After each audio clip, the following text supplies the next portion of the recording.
kingdom business. So welcome to Set for Life. Don't go anywhere. This is where we learn how to live our lives by design, not by default.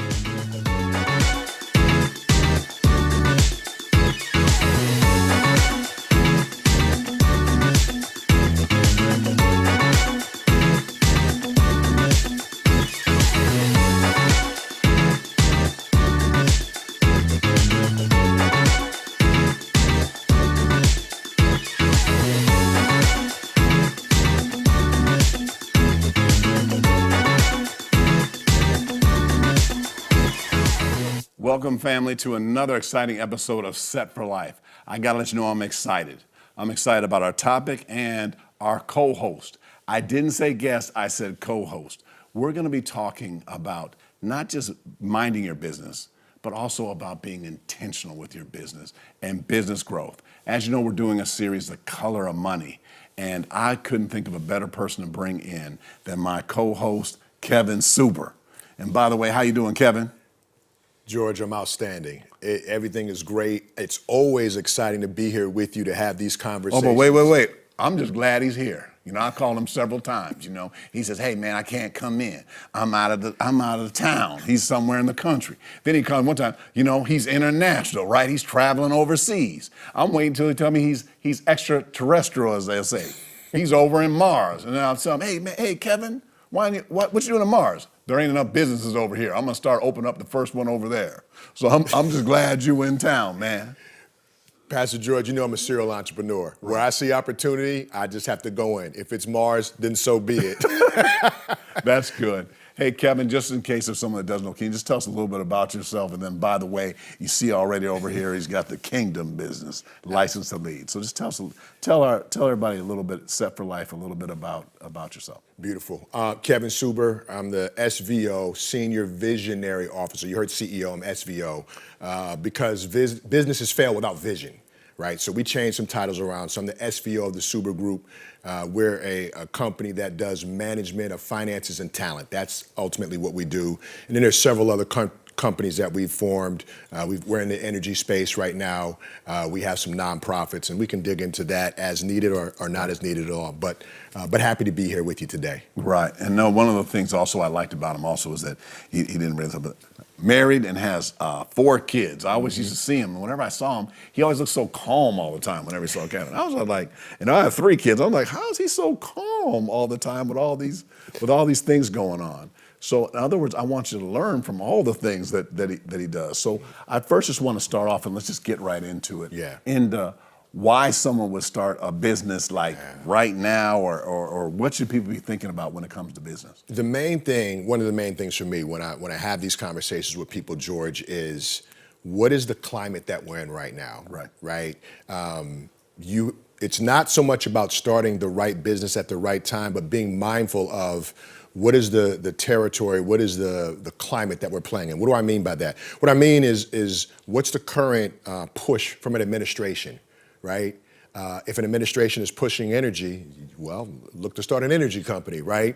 If they're pushing let's do well with small businesses, then maybe you're not trying to start the billion-dollar business. Set a business that is going to be congruent with where all the support is, because starting a business is challenging. Yeah. So do something that is right for the environment. Right. So no, I think that's important. But I want to even go backwards a little bit. Okay. I don't even want to say why would someone even start a business? Right. They typically want to do that. In other words, also I think is important is finding something that someone is passionate about. Yes. You know what I mean? Even when you're even in your Kingdom Business Book, I think that one of the things is that you want to find something that you're passionate about. Yes. So after someone finds something that they're passionate about, then what's kind of a next step for them? So let's go to passion, then I go to the next step. Right. And thank you for going backwards just a half a step. There's why when you look at sort of which particular business, but then there's why am I doing this? Right. You mentioned I have 4 kids. That's my why. Right. That is those days where it's challenging and I really don't want to do it. That's why. Right. And it's important to be able to have a why to cling on to that you can remain passionate about, because there's going to be challenging days. And you have to have something that's going to be your North Star, your compass to continue to get you through that why. You asked another question, and just that quickly, I forgot it because I went to my family. It's no problem, but then we first want to find out why someone starts a business. Right. And then after they do that, What's the next step? What's the next step? What's the next step? So we have all your favorites, George: marketing, business plans, right? Working capital is one of the things that challenges somebody. So are you going to self-fund this business? Right. Are you going to get people to partner with that are going to bring money to the table? These are the things we need to think about. Well, let's pause on that for a moment. So first of all, we want to talk about, first of all, that you said, you have a vision for your business. Right. Everyone have a vision that you want to have your business, that you want your business to achieve. Yeah. So if you have a vision, yes, then you got to start working out components of that business. Yes. Like in other words, like, hey, is this going to be a corporation? Is this going to be a S Corp, a C Corp, an LLC? Which we're not talking about today. I'm going to bring a guest in the future that's going to break down S Corps, C Corps, and then LLC. See, I had to say it like that because now everybody wants to have LLC. Yeah. Stay tuned. We're going to cover that. But then you want to know how to do that because then we want to have a business plan so that we can do it. Right. Now, let's just talk about capital for a minute. Yeah. So and I'm going to go through structure and you can add whatever color you want. Beautiful. So when you open up a business, you need to have your personal savings that you can be able to do that. So you typically are working another business until you can build the capital of that. Yes. Since I like to eat, I'll use food. If you want to open up your own restaurant, then you better start catering and keeping that money. Right. And then going until you can do a pop-up shop. Yes. And then, by the way, I don't know if you know, everyone, we're in Inglewood, California, and they have a stadium, SoFi Stadium. Yeah. And they had a Super Bowl recently, but they had games all season. I haven't seen entrepreneurship on the level. Good. I mean, it starts at 3 miles out. I gave out 35 fist bumps. Yeah. On the way to all the kids selling Gatorade. They were trying to sell it to me. And they had it, the Costco box container right there. Right there. And they were sitting there like this, it's $3. And then when I told the kid, I said, you know, that case costs $8.95. You know what I mean? I told him the price. He goes, yeah, but inside they're $6. I gave him the fist bump. I said, I know that too. Yes, I said, you know what I'm really mad is I wasn't out here doing it. So I mean, that's the point. So what I'm saying is you want to start having those things. So you save your money, and then we start going through friends and I didn't say fools. Friends and family. Friends and family. People that will do that. Yeah. Then you start looking at going to the banks and then relationships. Yes. Like that. Yes. Then we start going into the venture capital, angel capitalists. Then they start going. Then there's all these things that call it going public or different things. Or some people wish to retain. I have certain businesses where I'm not going to sell them, where I want to retain the assets. And so we have to go through structure and things like that area. Any color you want to add to that as Absolutely. Well? So that list that you just gave actually goes back to that why. One more piece of the why. What is the exit strategy? Exit strategy. What is the exit strategy? Gotcha. I'm not interrupting everybody, but I didn't say write nothing down. Don't write nothing down. Type it down. Type it down. Exit strategy. Exit strategy. So do I want to keep this business for life? Do I want to build the value of this company and sell a portion of it? Mm-hmm. Do I want this to always be private? Do I want to start it private, take it public to establish a value, then bring it back private so I own it, but now people know the value, the true value of my company. We saw that strategy with Bob Johnson at BET, right? Right, that's a good example. Right. IKEA, I used to get, when I get phone calls, the financial advisor, I want to buy IKEA. I'm like, that's not publicly traded. Yeah, that's... There's certain companies that people say they're not publicly traded. Not publicly traded. And then people threaten to take them back. Remember when Tesla, like they'll say, I want to come back to being private and everything. Right. To take the shareholders. So also another one is Bishop Ulmer brought this up during a sermon one time. He said, all the people who started companies and were fired by that company. It happens. That happens a lot. It happens. And I'm trying to think of the most famous one. I think the most famous one is Apple. That's the most famous. Yes, for sure. For Could sure. you imagine twice? Starting a company, coming back and getting fired from it. But there's just several companies. There's a whole list of them. Yeah. So you have to begin with how are you going to do that? Or you're going to build it into another company. You know what I mean? And how you're going to do that. But I'm sorry, but go ahead. Yeah, no, that's perfect. And for some, it's even building one or two companies and use that to leverage to build the other thing that you really want to build, but using that sort of like a calling card. Right. You see people do that in the film industry. I'm going to make several short films, but they really want to make the feature, but they have these short films behind them. So I have small businesses behind me because I really want to show people I can start and grow something, but I have this bigger thing in mind. Right, and that's an income strategy. You're doing something to do that. Like a lot of times the business people say, I'm going to hunt big game, Right. but lay traps for small animals. Without question. That's how people actually in sales, that's actually a technique. If there's a long sales cycle for certain things, that's what you want to do. But that's something that you said serial entrepreneur? Yes. I know we have clients, or I know guys and ladies that open up businesses and then sell them for millions, Right. and then start up another business, and then they start up. And the thing is, a lot of their ideas are like, they're good, and then some of them they're like, you never know. That's one guy had this thing, it was called the ugly stick, where he had a little stick that he would take and he'd use it out at snow out in the cold climates. Yeah. And then everybody had it. You know what I mean? Like it was a thing. Or just there's certain business that you do to do them. Also in the area of real estate, people do that. Yes. They get a deal and then they fix up properties and they either try to cash flow them, but they may sell them to take that money to get a bigger house. Kind of like Monopoly. Like you're going around and you're doing that. Yeah. No, but that's the goal is to get the Boardwalk and Park Place. That's the goal. Right, and the goal But you might start at St. James. Right. You'll get me started with that. But the goal is to achieve the goal, and that's how they do it. And that's how they do it. Yep. So that's starting with the end in mind. Right. That's understanding why you started this business in the first place. Right. And that's using those to drive the activity in between.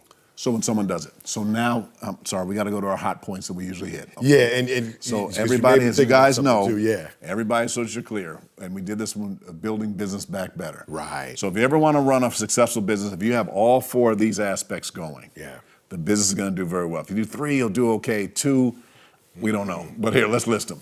Number 1, and then I'm going to have you add marketing. You have to have a marketing strategy about what you're going to do.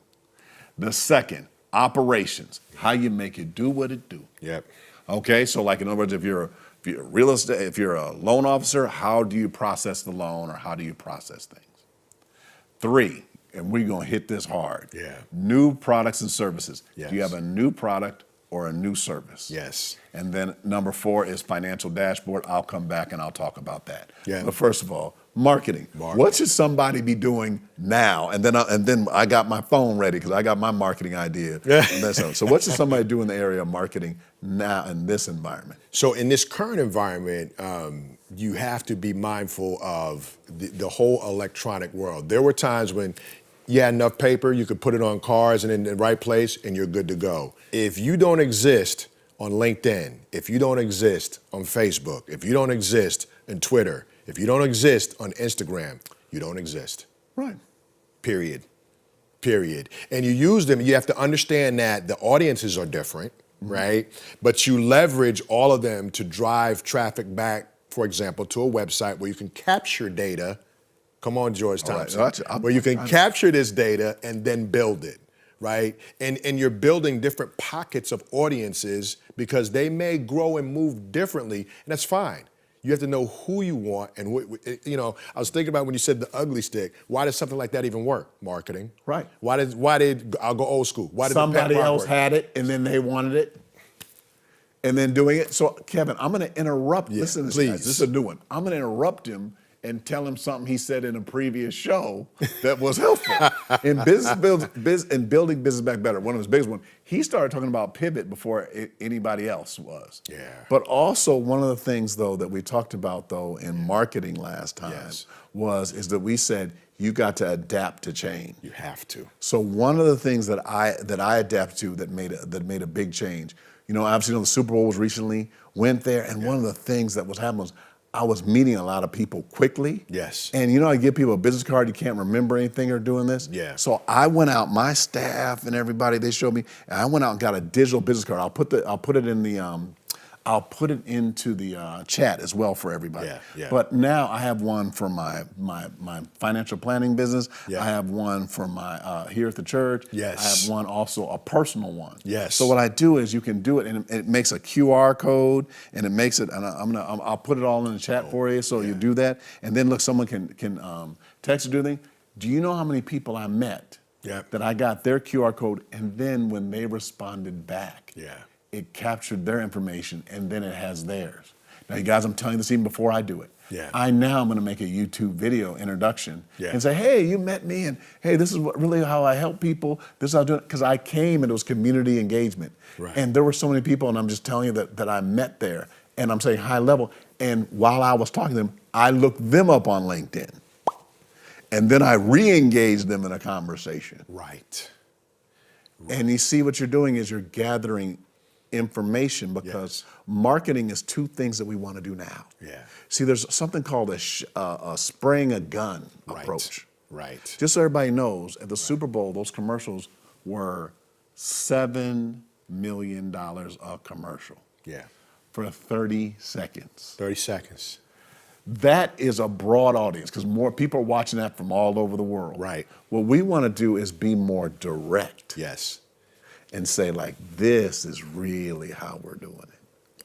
And I want to do that, because that's one of the ways we want to be able to market, is be narrow, but find out who our target audience is. That's it. And go directly after them.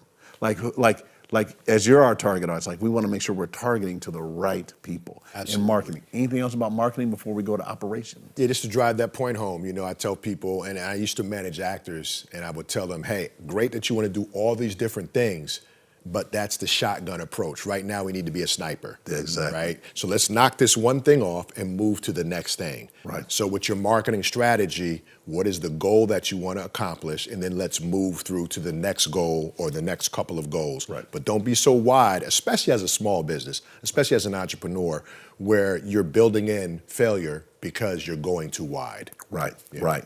So, guys, I'm going to say it at the end, but I'm going to say it now. What's your marketing strategy? Number 2, operations. Oh, my goodness. So, in doing is that how your business operates, I'm saying now, and then we can talk about it, is totally different now than how it operated before. Without question. Like, we started asking all of our members, clients, everybody. We said, so you work at a job. Are you, 1, coming into the job? Right. 2, hybrid. You come into the job 2 days a week. Right. 3, your job sent you a check for $500 and said, get you a desk and get you a chair. Right. And that's it. Right. By the way, type in the chat which one your business sent to you. And I bet you're going but to how see they a lot more operate. Right. Yeah. Now, I'm not giving out stock tips today, because I don't want our producer to come and start jumping on me. But I told people, like, DocuSign and like these companies that are completely digital, how you're doing this. Yes. And then I didn't give out any stock. I'm saying these Zoom, YouTube, different things like this. Yes. These are all mediums That's driving it right now. that are driving. Facebook, Google, all this stuff is driving it right now. So look at how your company's going to operate. Slack. So right in some of these programs you never heard of 5 years ago. They're almost like, but now they're driving them. Yeah. So operationally right now, what are some things businesses should really be focused on or should also be doing? It's so easy, George, with all the information right now to go too wide. Right. I just used a phrase. So I mentioned we have an EV company that it's a range extender product, and I want to use this company as an example of operations. Gotcha. Right. So there is an inventor of the technology. Right. There is a person that is very strong in finance, and then there's a person who's very strong with people and business structure. Right. Right. I would be that third one. Right. We have a financial person, and we have the inventor. Right. Each one of us here's the phrase, so the last phrase was pivot, here's the new phrase, singularly focused. Right. Singularly focused. Have your business plan, but understand who is responsible for going in and conquering a particular area. Wow. Wow. Conquer that area. I'm never thinking about what should this extender do, because that's his responsibility. Right. He works on that night and day, and I don't even have any thought to that. Even if I have a thought, I try to shut it down, because I have to focus on marketing and building out the teams and organizations to support the technology. That's my part. So singularly focused in your operations. When you find those people that have that expertise and you come together as a team, now you're winning. Right. So you guys got that pivot, singularly focused. Okay, you got the 2 from. This is Kevin. I'm telling you, he's good. I'm telling you, whenever he comes back to Earth or whenever he comes back from wherever he is in the country, he come back and drop a bomb on us. Okay. So now, but back to your singularly focused. Why that's so important is, and in the book Good to Great, one of the things is to bring something from good to great is people have to have and we've been teaching this in SET life, a focus. Yes. So like people go, what do they always say? Stay in your lane. We got people staying in their lane. But then hold on a second. getting on the expressway and getting in that carpool lane and going a little faster. Yes. Because you're in the right lane. You're in the right lane. You see, if you in the wrong lane and you get stuck in traffic, It becomes makes it a something lot else. worse. Because you want to know why? It is tougher for you to do it. So you want to have people stay in their lane and then keep really. But the thing about single A focus that can make it really good too is to make you accelerate faster is that person can write summaries that you can understand, that you can go. Like your marketing strategy just needs to be a paragraph long. You don't got to send everybody a 5-page paper. That is because exactly it. they have to understand you have it under control. But then when we get down later on into the financial management, is we just got to be able to have it in dashboard form. Okay? Yes. So singularly focused, but from Pastor George though, a dashboard, I'll get to it later. But I'm saying that has to be in it. Yes. That's really good operation. No question. Can I go to number 3 though? Because I Come get on, excited let's when I go. get number 3. Let's go. Let's go. You guys, there should be a whole show on this. New products and services. I'm kicking it over to you, but I'm just saying this. There is absolutely, positively, no way you could have run a business in 2000. If you're doing the same thing in 2019 that you're doing in 2022, the only reason I brought that year is from the pandemic to that. Do you remember that was the pivot? Yeah. We talked about this. Yeah. We're saying that you have to do business differently in new products and services. Like in other words, like can we start with this? I'm gonna kick it over to you, but I'm gonna let you know I'm coming back. Yeah. Y'all, we used to meet over in the living room and do Set for Life. It was live only. Then I was doing them at the house. People, my children were running around in the background. I was doing an interview with Annette. I was playing a basketball that I got my daughter. Yeah. She walked in front of the screen, picked up the basketball, walked off, and then I thought nobody was going to notice it. Then Annette goes, "What happened to the basketball?" I said, I almost said, we got about a minute and a half before she shows the boys, and all this stuff gonna be gone. To now, everybody, just look around. We sitting in a set. Yep. We've totally adjusted Yeah. what we're doing. Yes. To seek the audience. Yeah. To know that we're coming to your living room now. Right. Instead of being in the living room of the church. Yeah. That's why, so that's why when Kevin comes back into the country, into the world, in the country, then we can do it because we can do it internationally. But also when you're traveling internationally, then we have to start, you guys know the next level is just interviewing him last time you were in Africa, wherever he's at, to be able to do that. Because now, we call it the world is flat. So now you can interact with anybody anywhere because you're typically doing it online. You're typically doing it by video. So we have to look at how your business would come up with new products and services. So I'm gonna go, but I'm gonna take it back and I'm go gonna keep through. it short. And then I'm gonna start. And then you guys already know where I'm going. I'm naming restaurant after restaurant after restaurant that changed because of the pandemic. And doing it. But anything else you want to add? Some color to that. So new products and services for 2 reasons. The first is the pivot, the adjustment, the change. The second is taking advantage of the infrastructure that was built out in the first place. Right? So I'll go old school for a second. There's a company called Amway, people I've heard of, right? And built out, I don't know how many millions of business owners. And they introduced one product, toilet tissue. Now that's the kind of product that you don't have to be overly technical with. It's tissue. Sales through the roof. Because the infrastructure was built out, they introduced a new product. That's one reason. You build out infrastructure, you introduce a new product in there, sales are through the roof because you have a committed audience. No different with cryptocurrency right now. You build community, you have a committed audience, and they support the new product that comes out. That's one. The other is the pivot. Okay, people aren't going out anymore, but I got these documents, to your point, that need to be signed. Well, how do I do that? I remember a brilliant man who's sitting to my left right now, 10 years ago, saying, buy Englewood, buy Englewood, buy Englewood, buy Englewood. Well, now there's a stadium there, and Chase has the forum, well, Balmer now has a forum, but there's two huge stadiums right there. So if they had listened 10 years ago, 8 years ago, 7 years ago, that move that new position, that new product, that new service suddenly has more value by proximity and timing. Right. And you know, I think the key to that, and why I was saying to buy Inglewood, is whenever you invest money, I'm just giving guys just some investment life, you want to buy something that's undervalued. The term undervalued means the full value hasn't been realized. Correct. Now you're seeing the realization. Now you see it. Now, everybody, I have a minivan parked out front. Okay, I just want to let you guys know that. Them football games started happening. I called them attention, and they started happening. It costs $100 to park at SoFi, and $80 to park at the Forum. I said, somebody needs to open up a business just doing parking.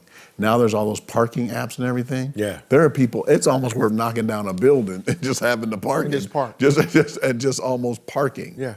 And but what I'm saying is that now the value is being realized. Yes. So, but this is the thing.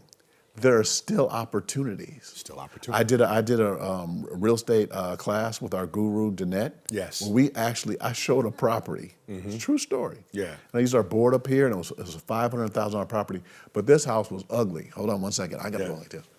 Ugly. Did somebody hit it with that ugly stick? No. It was built with a, no, just kidding. I mean, I pointed out 3 places on the carpet that were clean. No, I mean, they had dogs and cats over there. But this was a property where someone's going to put in a couple $100,000. Right. But it'd be worth a couple $1 million. Absolutely. Because the value Right.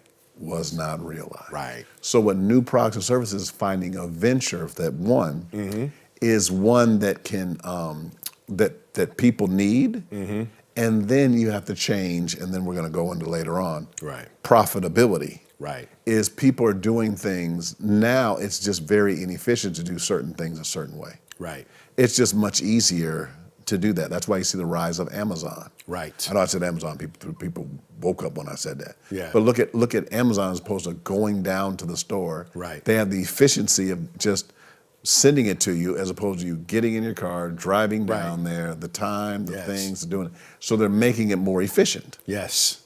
Yes. That's why their prices haven't risen as quickly as the other places. Yes. That are brick and mortar that had everything delivered and the people working and paying all those costs. That's it.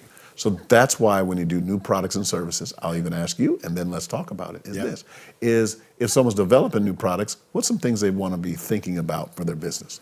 You know, while you were talking, you made me think of one of the things. When you said undervalue, sometimes the same exact thing can have more value by moving it positionally from one place to another. Right. The value, same thing, right? So in a new product, you need to think about what is the distribution, whether it's electronic, right? Some sort of electronic product, right? Or it's a physical product, right? So you look at the brand of this show. Right.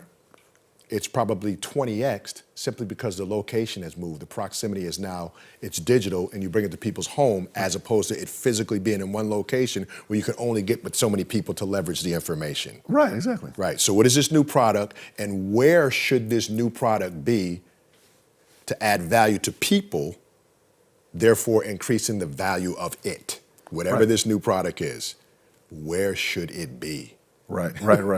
Right? So no, that makes complete sense. So everybody, so now we're at new products. So number one, you find something you're passionate about, but also I'm using Amazon. They're saying that giving people what they need. Yes. And also changing people's behavior. Yes. You know what I mean? Like you look at companies that like Amazon change people's behavior, Uber's change people's behavior. You know what I mean? They call it in the investment world. They call it disruptors, like people that just change the way that happens and the way that they're doing the way they're doing it. So finding something that number one that people need, that you're passionate about, and then you want to monetize it. You know, monetize it to be successful, which moves us to number 4. Does anybody know what number 4 is? Anybody know what number 4 is? Number 4 is having a financial dashboard. Before I bring this up to you, I just want to say this, that is, if anybody's driven a car, you have a dashboard. Yeah. And on that car, you know, what are some things on the dashboard?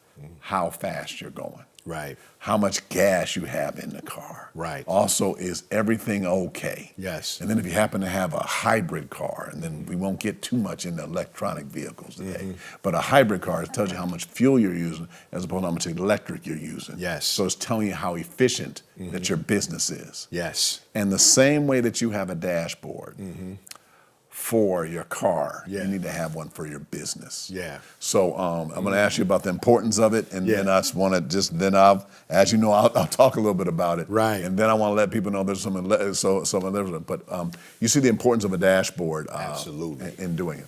So I'm gonna start with the hybrid because it's just something I just thought about. Yeah. But so in a hybrid car, you see how efficient that car is being, right? You see gas and you see how much charge, right? Right. There are some things in your business that are so dependent on each other. Right. You have to know the status of both at the same time. Right. At the same time. Because if one's not performing the way it should, it's going to affect the performance of the other one. Gosh, I see your singly focus coming on. Now, you see like the air conditioner car or the tires have their specific thing to do. Right. But we need to have a dashboard. You guys, this is all making sense about living and working. We want to have a dashboard where it's showing this is the marketing area. Yes. Because one more time, I'm going to say this about the dashboard, and then I'm not done with it, but I'm going to say this about the dashboard is this. The dashboard needs to be if you're on an island. Right. And you're all by yourself. Yes. And they're only going to send you that dashboard. Right. What information would you have to see to make sure your business is doing good? Boom. So that's basically what we're doing. Yes. So in other words, so here we go. The marketing strategy. Yes. What is that? In other words, we went and bought these ads. Hey, we stood out in front of guy did this. Yeah. Guy did this at one of the games. He was selling cobbler. Yes. He said, I run a printing business. And when the people stopped to buy the cobbler, he said, this is the thing. And then he said, we make ads, sheets, and he was talking to them the whole time they were buying it. Yeah. And then he goes like this, how much is it pie? And then if they signed up for something, he's like, you can just have it for free. It was a lost leader to get them to sell them something else. Remember what we said earlier? Yes. He was number 27 on my fist bump list Yeah. of all the people I had Yeah. to bump fists with. Then we're seeing how is our operations going. Yeah. Corporations, big corporations, how long are people on hold? How long is our pipeline? Yes. How is this going? Yes. New products and services. Hey, what did we develop? Yeah. And then how's it going? Yeah. And then, and the different profit margins. Then you just have your basic things that you have. How many appointments did I have? Right. How many people bought some? Right. What was the revenue generated from it? Yes. Those are some things that we need to know Yes. to have. My goodness. Okay? So now, we're good. So is there anything else that you think that we need to add as far as businesses need to know? Number one, startup. Yeah. And then also that they should be able to walk through. Any other thing you want to add? Such a rich conversation. Right. I would be afraid to add to it, but it really, I just want to bring back and sort of recap. Right. Okay. Know why you're starting that business. Right. Know what kind of structure that business should be. Be mindful that if you're starting something that you're passionate about, the different ways that you will get money into that business to start it, to grow it, to expand it. Right. Be singularly focused, but also understand ways for you to duplicate pieces of the process of the business. Because the more that can be duplicated without additional effort, then the business grows without additional effort. Exactly. Got it. That is so rich. Family, I pray that you are blessed by the show today. And again, I want to make sure that you have 4 plans. Yeah. Number 1, you have a marketing plan. Yes. You have an operations plan. Yes.